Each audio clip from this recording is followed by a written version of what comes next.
Now this morning, we will move on. Sorry, wala din. Ayan. We will move on with the ionization of electrolytes. Again, ionization of electrolytes tayo. So we will be talking about electrolytes themselves, and then we will be talking about pH and pOH, and then there will still be computations along the way as we discuss the concepts. Okay, sige. So, let's start.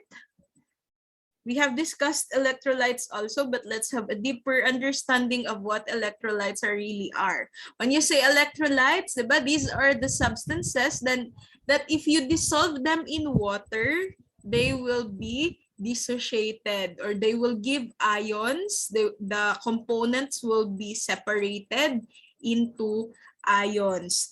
Therefore, if they will be dissociated into ions, then they are able to conduct electricity. Okay, that's the definition talaga of electrolytes. Number one, they will give ions when dissolved in water. Number two, they are able to conduct electricity. So what are the examples of our electrolytes? Our acids and bases are electrolytes. Either strong or weak acids, they are still under electrolytes, and also our salts. So when you say salts, that's our compounds made up of positive and negative charges or mga ions. Okay? Now, pag sinabing aqueous solutions, these are solutions, any solution in which the solvent is water. Okay? Kapag ka nakarinig kayo, sodium chloride aqueous solution, it means that the sodium chloride is being dissolved in water. So any aqueous solution has water as the solvent or the dissolving medium. So you have to know this one, because when you say electrolyte, the most important solvent will be water. Okay, so when you go back to the definition, substances that give ions when dissolved in water. So connected si electrolytes doon sa aqueous solutions natin. They will give ions if they are dissolved sa tubig. Now, we also have non-aqueous solvents. It means that these are solvents other than water, but they are also capable of dissolving our electrolytes. So what are the examples of these non-aqueous solvents? We have the ethanol, the ammonia, and the acetic acid. Okay? Now, we have types of electrolytes. Number one, we have strong electrolytes. They are called strong because when they ionize in water, they will really completely separate into the component ng mga ions. So just like when you say sodium chloride or our table salt, if you dissolve it in water, it will completely ionize to sodium ion plus chloride ion. So again, all components will be separated and they will have their own charges. So that is class called strong electrolyte. So our strong acids and strong bases and even our salts are included here sa strong electrolytes. Now, how about the weak electrolytes? The weak electrolytes also do ionization when dissolved in water, but what is the difference here? They will just have few charged particles or ions. So in simpler terms, when you say weak electrolytes, they will incompletely dissociate or ionize in water. So not all components will be ionized, will have a charge. So kaya weak electrolytes lang siya. Now, ano yung example or examples ng ating weak electrolytes? Our weak acids and weak bases are included here in the weak electrolytes. Okay? An example ng weak acids and weak bases natin, most of our weak acids and weak bases are organic acids and bases, meaning they have carbon in their structure or in their formula. Just like acetic acid, the acid found in vinegar, that's CH3COOH. So ano yan siya? Organic acid. It is included here. Hindi lahat ng components of the acid or the acetic acid will have a charge when dissolved in water. But if you are asked, do weak electrolytes also conduct electricity? Yes, parehas sila ni strong electrolyte. Pero the one that is a good conductor of electricity, syempre, is the strong one. So, yung weak electrolytes capable din naman since meron din namang few charged particles. Okay, question so far? Wala. Any clarification? Wala. Okay tayo dyan. Okay, so why do we need to study electrolytes? Remember class, hindi lang yung iniinom natin yung electrolytes. Our bodies are composed of electrolyte also. So like our body fluids, meron yung cations and anions. So pag sinabing cations, they are positively charged. Okay? Huwag niyong kalimutan yan. Cations are the positively charged ions. So this will be your hint here so that you will not be confused. The T there will show you na the cations are the positively charged ions. So when you say our body have cations, it means that we have calcium, potassium, sodium, magnesium, and all the other positively charged ions in the body. And so if the cations are the positive ones, then the anions will be the negative ones. So we have the chlorides, the carbonates, the amino acetates and phosphates and iodides. They are all negatively charged and they are part of our body fluids. So again, that is the reason why we really need to be familiar with the different electrolytes in the body. So in your higher level, year level, like when you reach second year, third year, or fourth year, I think you have the subject clinical chem. Included ito sa inyong pag-aaralan doon since 'di ba kayo din ang test ng mga electrolyte level sa body. 'Di ba? Sa inyo yan siya na work. Like, ite-test natin gaano karaming potassium or sodium yung nasa dugo or nasa body fluids. Okay? So, paunang ano lang ito sa atin sa Chem102. Paunang discussion. Okay? Now, let's first talk about weak acids. This will be under the weak electrolytes. Again, the weak acids will be under weak electrolytes. They will dissociate incompletely in water. So if they are going to be ionized, they will release hydrogen in the solution, hydrogen ion. Pero that will just be partial na amount of the charged particles na nasa solution natin. So hindi lahat kasi madidissociate. So like when you say CH3, wait lang, isulat ko siya. I hope magana ang pen. Oh, wala siyang siga. Wait. Plastic pa na siya.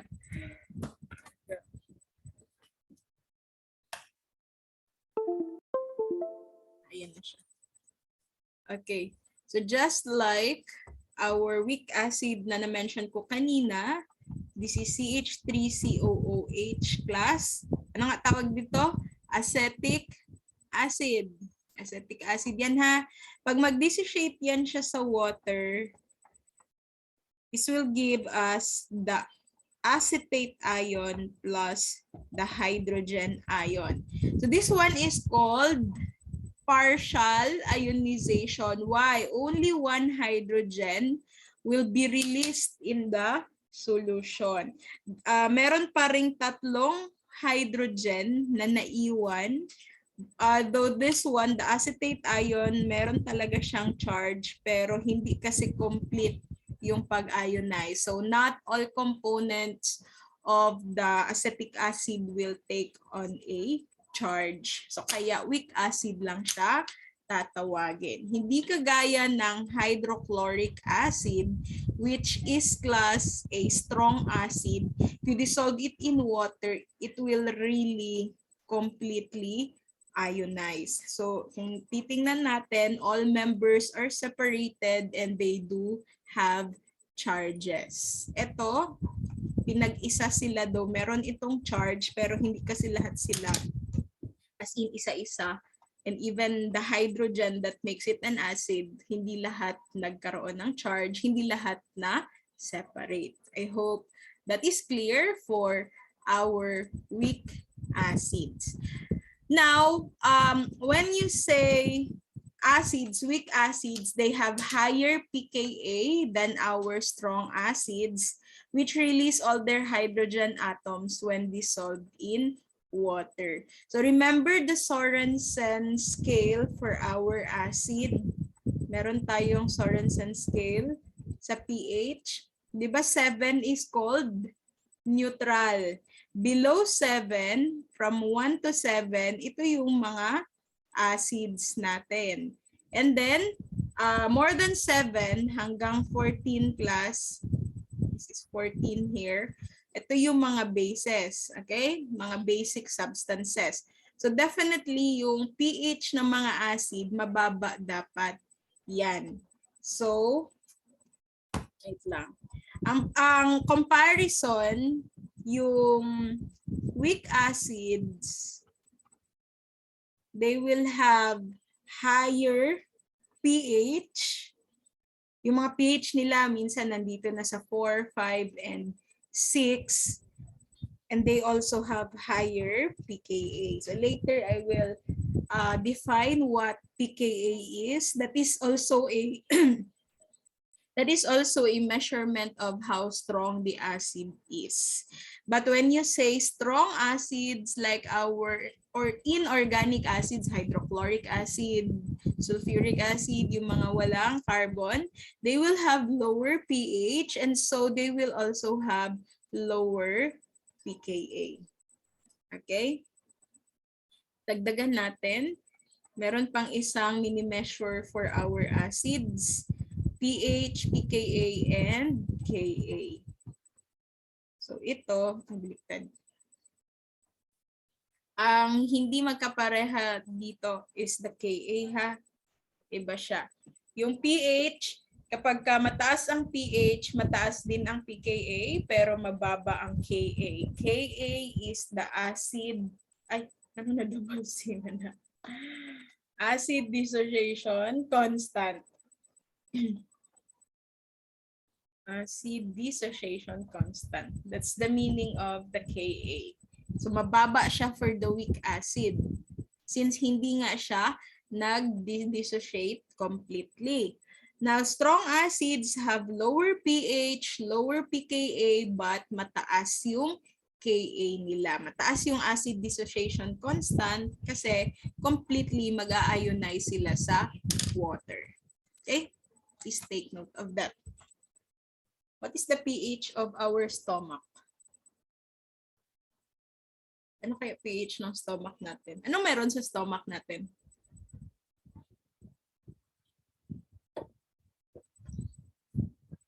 Gastric acid.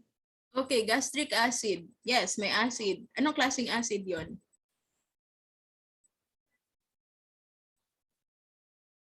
Hydrochloric acid po. Okay, very good. Our gastric juice or our gastric acid is actually hydrochloric acid. So it's a strong acid, right? Ano tayo ng hydrochloric acid last time sa laboratory. And though hindi yun siya hindi talaga yun siya concentrated yung ginamit natin. Pero nakita natin nagpo-fume siya, 'di ba? Malakas, masakit sa ilong yung amoy. yung ating stomach merong ganun. So we cannot really, like kung kukunin natin yung stomach natin, we cannot really hold it. Masusunog yung ating kamay.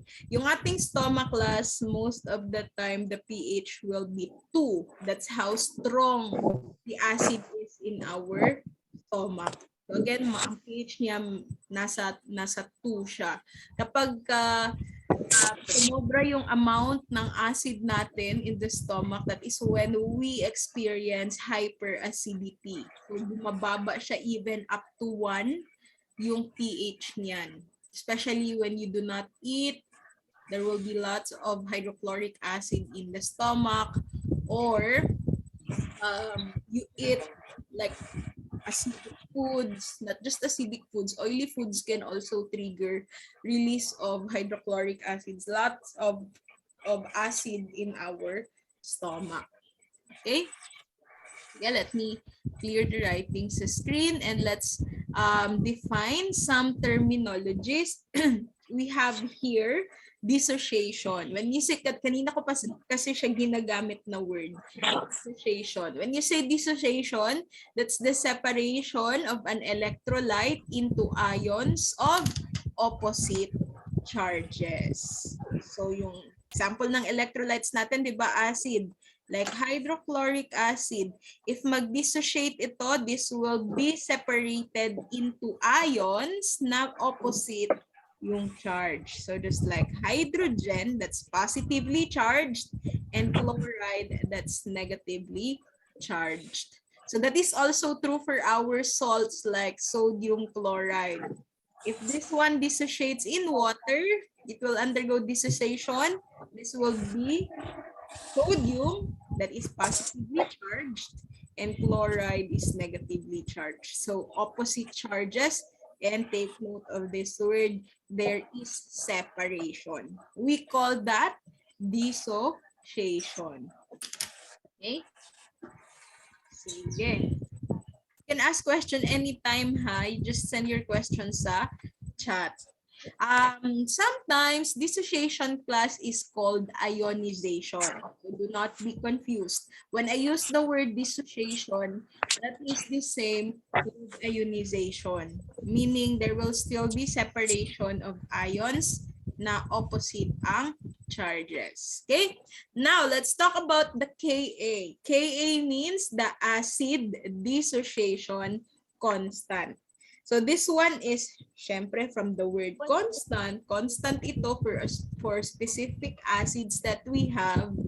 And this will measure how easily the acids will dissociate in water. Kung gaano ba siya kabilis, yung rate niya, and complete ba yung ionization or dissociation. So we have this formula for our acid dissociation constant. You have this class. This one is general formula. Itong nasa taas, general formula ito ng dissociation.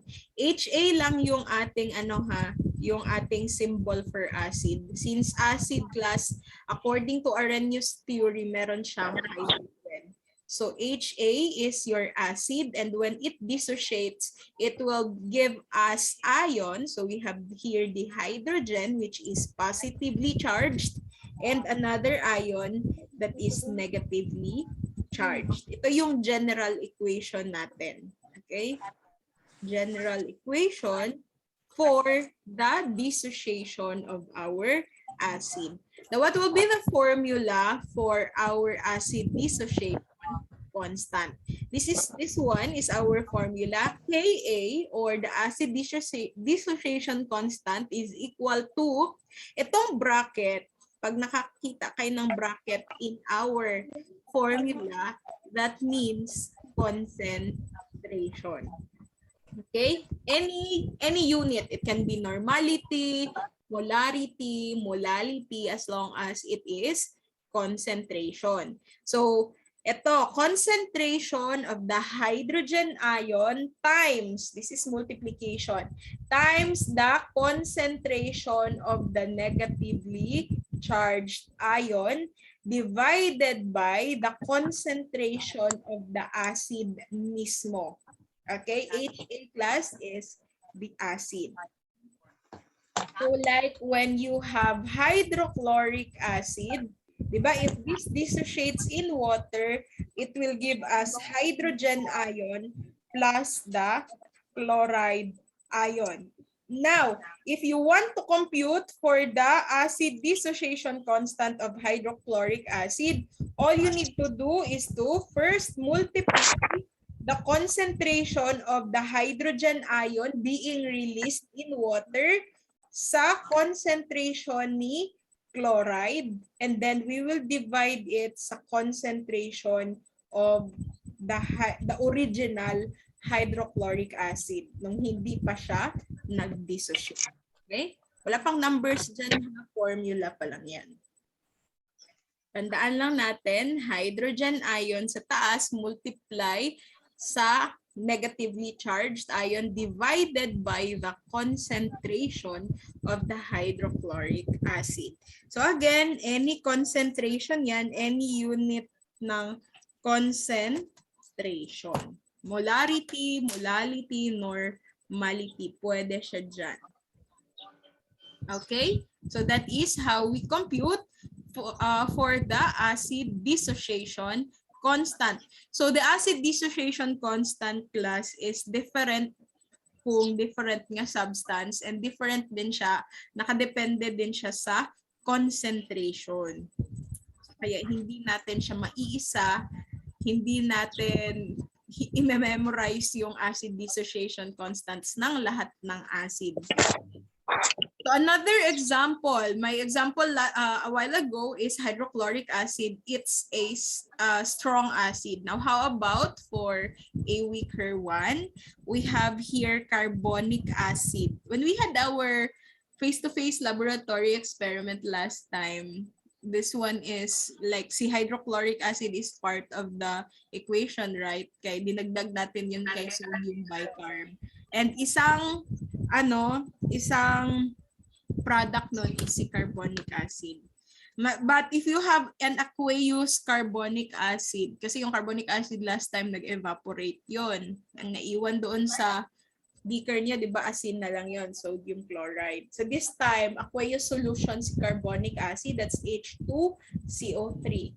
Now, if this one dissociates in water, it will give us hydrogen ion and a bicarbonate ion. HCO3, remember, is called bicarbonate. So we have here opposite charges. Now, if we want to compute for the acid dissociation constant of the carbonic acid, the same formula lang. H plus times the, the negatively charged ion, this time, it's the bicarbonate divided by the concentration of the carbonic acid. So to put this in simpler discussion, ang pagkuha ng acid dissociation constant class will just be product or products divided by the reactant. So para matandaan niyo siya. Sa taas lahat ng products of the equation, and sa baba yung lahat ng reactants. Remember this side of the, nasubraan. Okay, remember that this side of the equation, before the arrow, ang tawag natin dyan, reactant or reactants, marami. And after the arrow, ang tawag natin sa kanila, product or products. Again, pag marami. I hope that is clear. Okay? Questions? Baka may gusto kayong itanong before tayo mag-move on with the weak bases. Wala. Okay. So, for the weak bases, we have here, tapos na tayo sa weak acid. Weak bases are also electrolytes, but they are also included sa listahan natin ng weak electrolytes. So when they are placed in water, they will also produce hydroxide ions, but again, incomplete. Wait lang, lobat. low, but wait, I'm charge.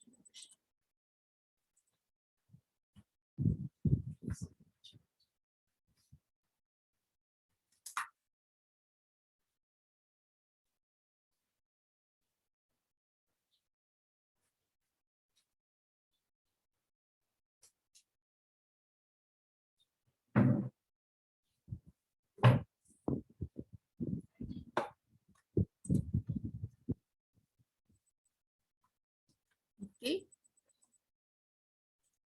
Sige. Again, weak bases class will not completely dissociate in water, but definitely meron pa ring dissociation. Now, ang mini-measure naman natin for our weak bases is this one, the KB. The base dissociation constant, and just like the acid, the KB will also help us know whether the base is a strong one or a weak one. So simplify, KB indicates the strength of a base. Okay? Yan yung nire-represent ng both Ka and KB. Kung gaano ka-strong yung acid. Sige. Okay na? Okay na ito. So, let's have an example. We have here ammonia. Ammonia is a weak base. Now, if you place this in water, so you have here ammonia plus water, there will be dissociation. And the products will be the ammonium ion. Nakamalito kayo ha. NH3 is the ammonia. It's a compound, so wala siyang charge. Pag nilagay mo siya sa water, it will give us ammonium. Ammonium class is a polyatomic ion. So meron siyang charge. That's positive charge. And then OH will also be released. Or anong tawag natin dito? Hydroxide ion. Okay? Now, if we want to compute for the base dissociation constant, this will still be product or products divided by the reactant or reactants. So if you look at the equation, ammonium is a product, concentration of ammonium times concentration of the hydroxide. So both of them are products, nasa taas sila. And then divided by the reactants, you have the ammonia and water. Okay? So parehas lang yung acid dissociation constant and the base.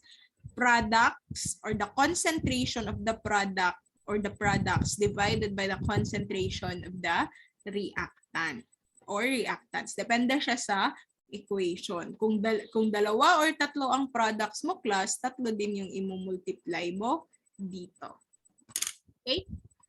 That's how we compute for the base dissociation constant. Hindi ko kayo ipapakompute nito ha. Just have to know how they get both the acid and the base dissociation constant. Okay? Ang ipapakompute ko sa inyo, ionization of water. Okay?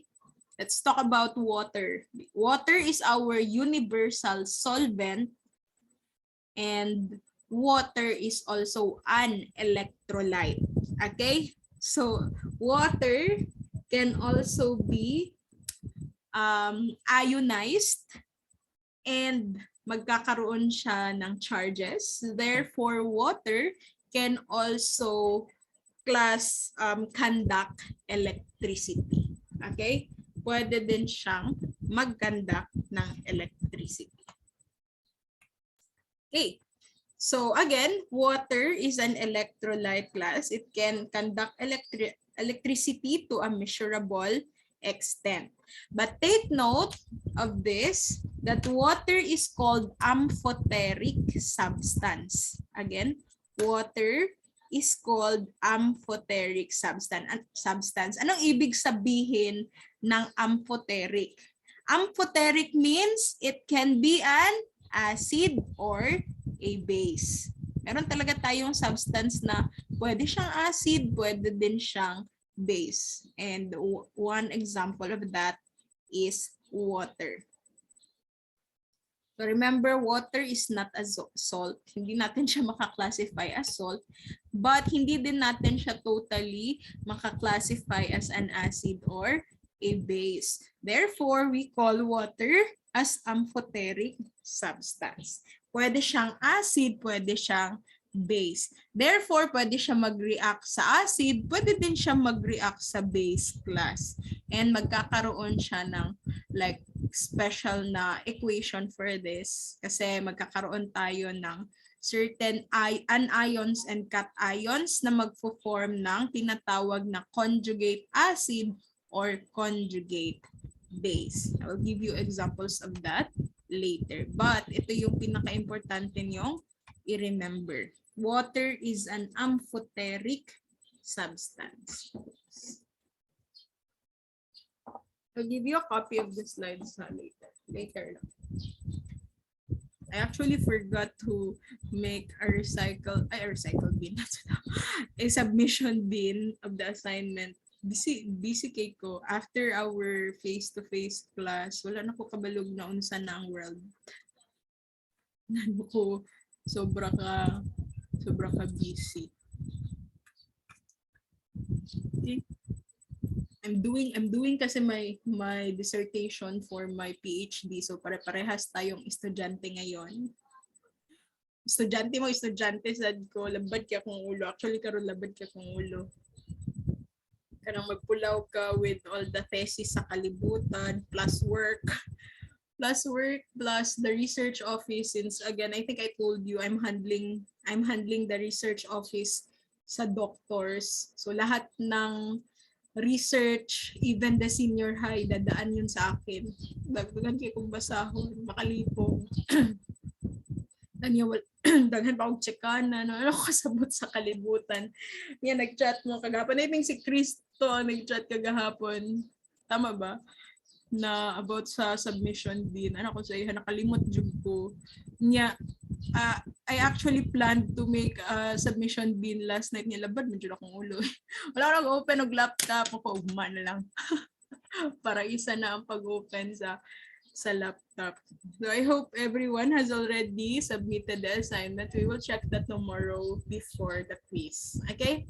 Sige, let's talk about ionization of water. Since water is also an electrolyte, syempre mag-ionize din siya. So paano ba mag-ionize yung water?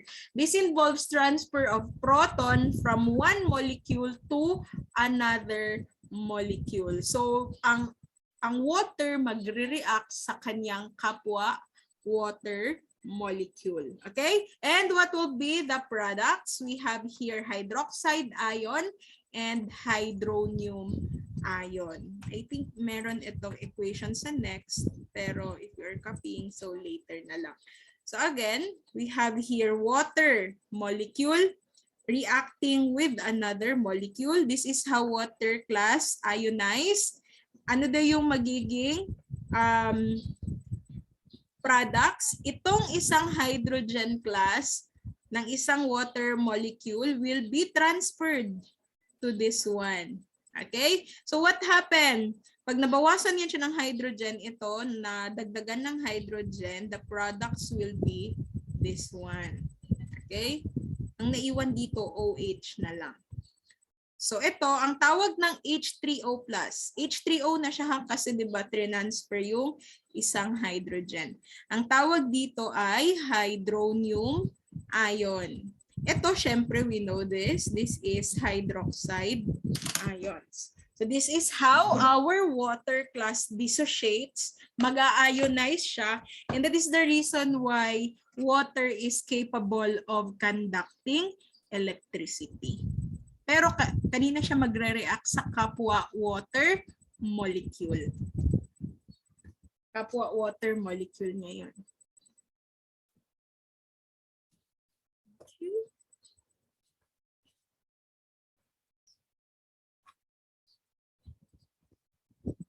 Pwede na ako mag-next. Sige, ito talaga yung equation natin. Sinulat ko lang siya. Again, water plus another water molecule will give us hydronium ion and OH. Brown out. Okay, sige, brown out. Sige. Now, kung merong computation ng Ka and also the Kb, meron din tayong for water. Kasi water is like unique, di ba? This one is unique. So, meron tayong tinatawag na Ke for water. Ang ibig sabihin ng Ke, this is equilibrium constant. This is for water. Pero, kagaya ng Ka and Kb, the equation will still be products divided by the reactants. Okay? So, in this equation, these two are the so-called reactants. And ito naman yung products. So, if we want to compute for the equilibrium constant, so syempre you have there the hydronium ion concentration times the hydroxide ion concentration. Ito pinagsama but take note of the square kasi parehas silang water. Or you can just write hydronium ion concentration times the hydroxide ion concentration divided by the concentration of both water molecules. Parehas lang yan sila. But take note, Ke is called equilibrium constant. So this is for water, this is for acid, the Ka, and Kb is for the base. So again, ano yung mini-measure nila? The strength. The strength of the acid, the strength of the base, or even the strength of the ionization of water. Okay, that's Ke, equilibrium constant.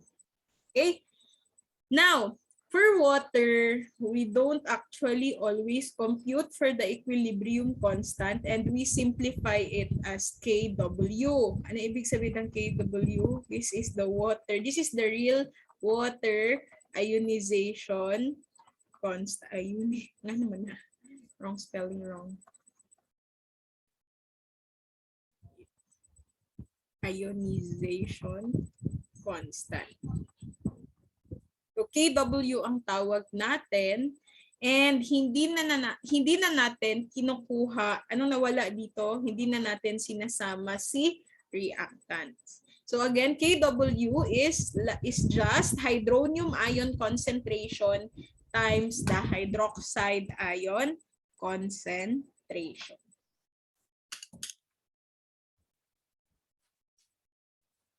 Okay.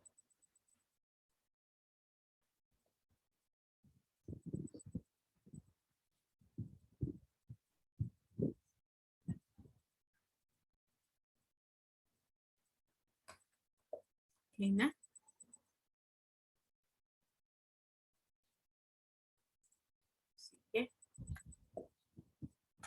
So, bakit hindi na natin sinasama yung dalawang water sa baba? Kasi experiment shows class that at 25 degrees Celsius, the hydronium or the hydrogen ion, parehas lang ito sila ha, either hydrogen ion or the hydronium ion will be always equal to the hydroxide ion concentration. And their values, class, are the same.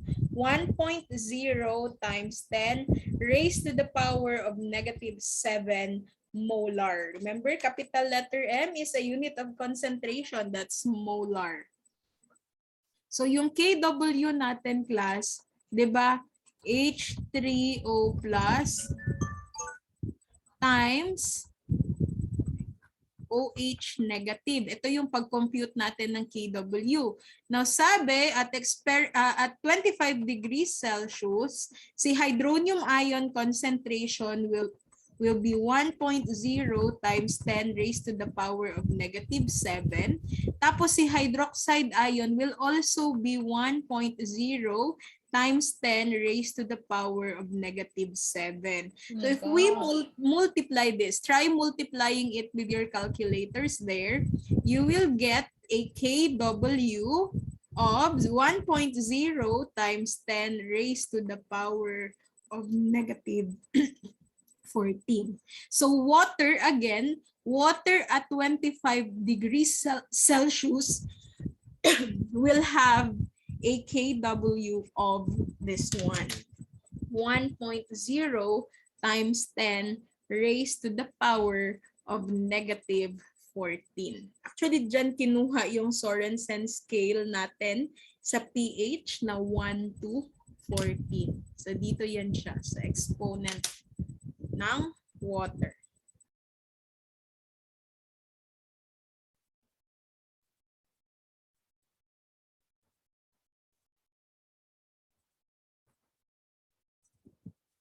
Okay? Copy this first. Let me just go to the CR. I'll be back. Pinaampik. Ngihi lang ko.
Okay? Let's continue. Nakopya na ito. Okay. Sige, wala pa nag-solving ha. Wala pa nag-solving.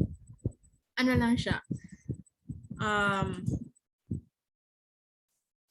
This is just the formula natin for our KW or the water ionization constant. That at 25 degrees Celsius, magpapantay yung concentration ni hydronium ion and ni hydroxide ion. So both of them will have 1.0 times 10 raised to the power of -7 molar. So kapag minultiply natin silang dalawa, we will get the 1.0 times 10 raised to the power of -14. That will always be the KW of water at 25 degrees Celsius. Okay? Kasi baka magtaka kayo later, saan natin kinuha si 1.0 times 10 raised to the power of -14. Gagamitin kasi natin yan siya in the solving. Okay, so what is the importance of KW?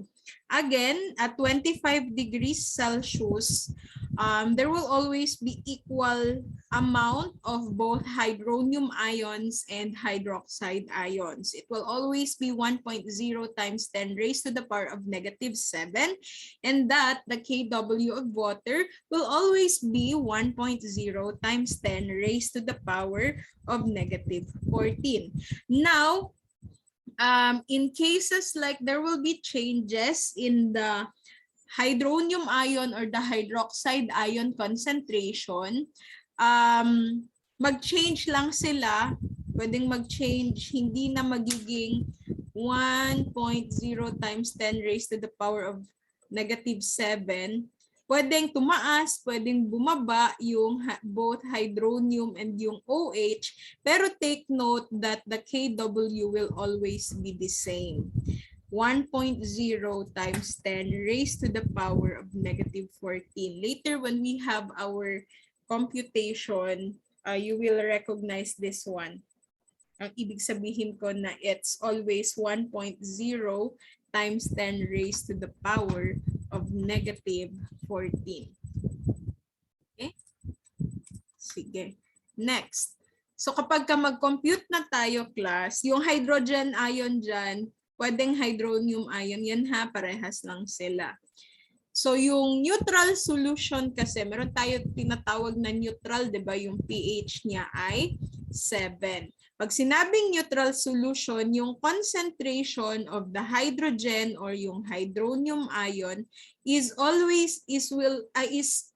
equal to the concentration of the hydroxide ion. Yan yung tinatawag natin na neutral solution. Pag equal sila. Just like this one, mag 1.0 times 10 raised to the power of -7 si hydronium ion.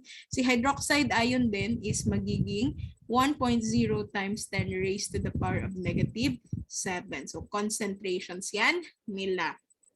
Again, ang tawag natin dyan, neutral solution pag equal sila. Pero if makita natin na ang concentration ni hydrogen or ni hydronium ion is greater than, take note of this is greater than the hydroxide ion, meaning mas maraming hydrogen or hydronium ion. That is the time we call a solution acidic solution.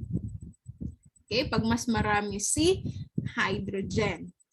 And the solution will be basic if baliktad. Okay? Mas marami naman ngayon si hydroxide ion compared to the hydrogen ion. So that's how we know, class, if the solution is acidic, basic, or neutral. Neutral pag equal. Pag mas marami si hydrogen or si hydronium ion, acidic. Pag mas marami naman si OH, that will be basic. Okay? Sige. I hope naintindihan yan. So dito papasok yung calculations natin. So take out your calculators and let's try to solve the examples on the screen. Sige. This is just an easy one. Hindi na ba ito complicated na calculation? Ano lang ito? Calculating ions in water. So, anong instruction? Calculate either the hydrogen ion or again, pwede itong hydronium ion, ha, pares lang sila. Or the OH or the hydroxide ion as required for each of the following solutions at 25 degrees Celsius. After the computation, you are asked to state whether the solution is neutral, acidic, or basic. So, number 1, ako muna ha, and then let's try to solve later B and C if masundan nyo ako. Diba, our formula is this one. Kw is equal to concentration of the hydrogen ion times the concentration of the hydroxide ion. And remember, this is 25 degrees Celsius. So our water ionization constant will always be 1.0 times 10 raised to the power of negative 14. Okay? This will always be our Kw. Now, ang given sa letter A is 1.0 times 10 raised to the power of negative 5 molar na hydroxide ion. So this is the concentration of the hydroxide ion, which means we will be looking for the concentration of the hydrogen ion. So itong isa given 1.0 times 10 raised to the power of negative 5. Okay? Again, ang hahanapin is ang concentration ni hydrogen ion. So, let's do the math. Let's divide both sides sa 1.0 times 10 raised to the negative 5. Concentration yan ha. Hindi ko na isulat, automatic molar yung ating unit for this. Letter M. 1.0 times 10 raised to the power of negative 5. Cancel this so that we can isolate the hydrogen ion concentration. And get your calculators. 1.0 times 10 raised to the power of negative 14 divided by 1.0 times 10 raised to the power of negative 5. The answer is 1.0 times 10 raised to the power of negative 9.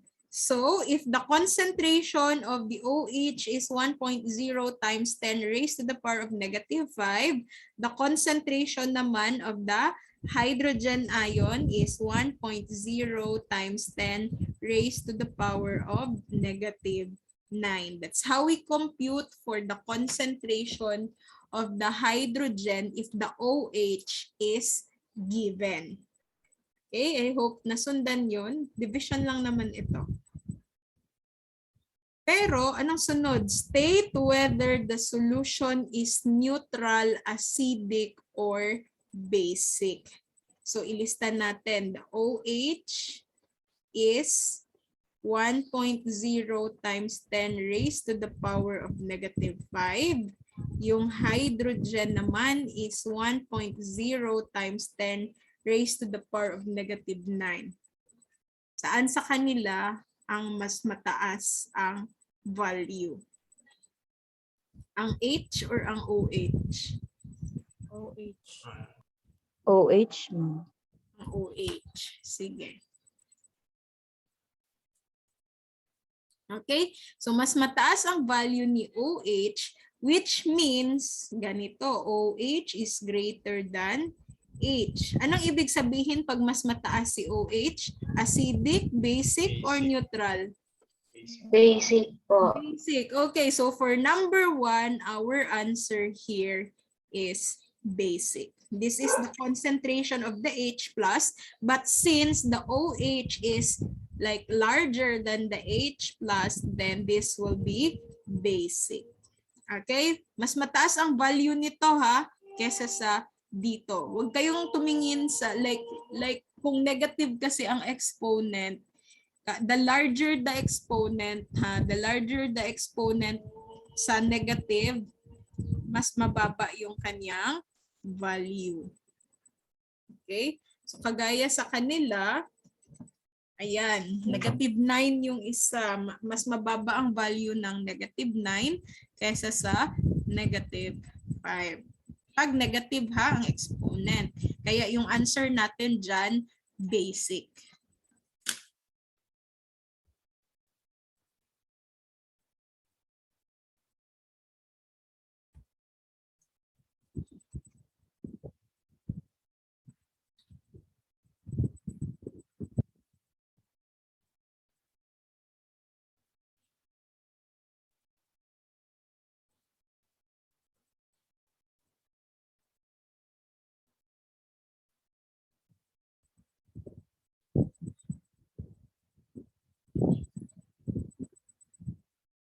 Okay? Nakapin na? Sige daw, try answering letter B. And then let's have letter C later. You try to solve letter B and letter C, and then you try to identify also whether they are acid or base.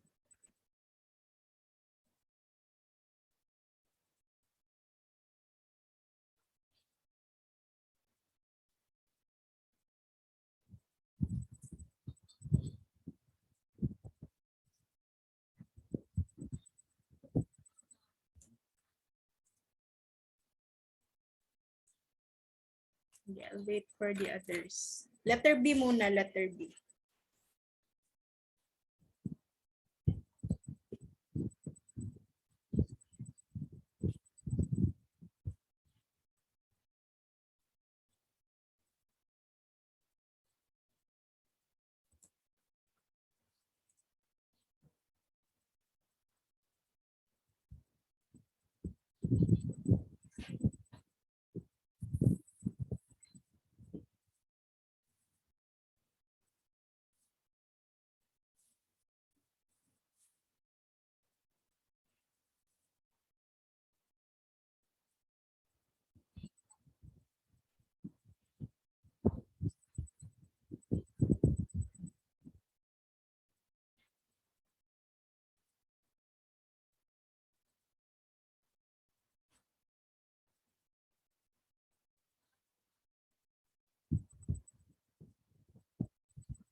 Neutral.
Sige, let's solve for letter B. Anong given dito? Parehas lang tayo ha. KW is equal to H plus concentration times the concentration of the OH negative. So, anong given? OH. So, we will be looking for the H here. So, this is still 1.0 times 10 raised to the power of negative 14 Still looking for the H plus, and then the OH is 1.0 times 10 raised to the power of negative 7. So divide both sides with 1.0 times 10 raised to the power of negative 7. Cancel this. We will have H plus. Okay? So this is 1.0 times 10 raised to the power of negative 7. So parehas sila. Both hydrogen and yung ating OH pareho. Therefore, kung parehas sila, ang tamang sagot for the type of solution is neutral. Okay, so tama yung inyong answers. Neutral. 1.0 times 10 raised to the power of negative 7 na concentration of our hydrogen ion, and the solution is neutral. Okay, how about letter C? Before we'll end, let's continue with the letter C.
May question mark.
Ganon. Nakatawa ko sa murag pili mo sure. Saan na to ay? Letter C. Okay. Let's answer the same formula. Okay. So this is still 1.0 times 10 raised to the power of negative 14. This time, the given is the hydrogen ion and that is 10.0. Tapos, ang hinahanap natin is the OH. So, divide both sides with the 10.0.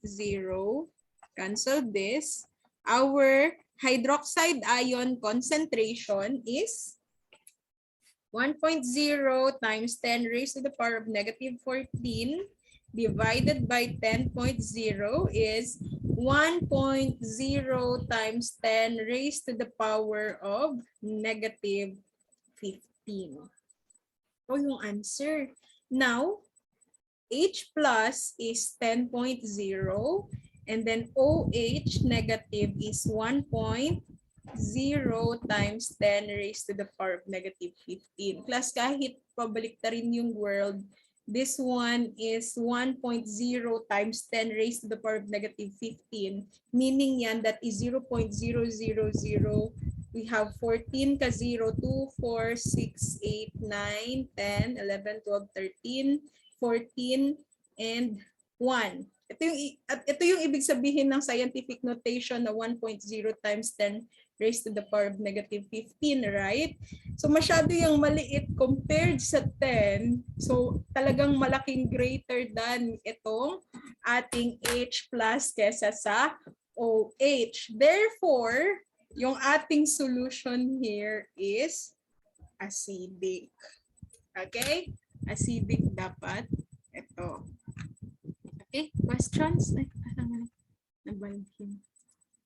Questions so far? So this will be your assignment. The next ones, letter D, E, and F will be your assignment in any sheet of paper. Show your solution. You also have to solve for either the H or the OH, and you also have to state whether the solution is acidic, basic, or neutral. Okay?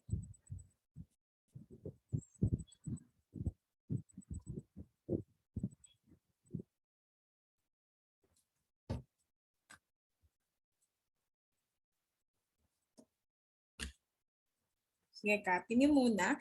And then after copying, the group 1 can transfer to the class of Ma'am MJ. And then group 2, please stay.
Okay na?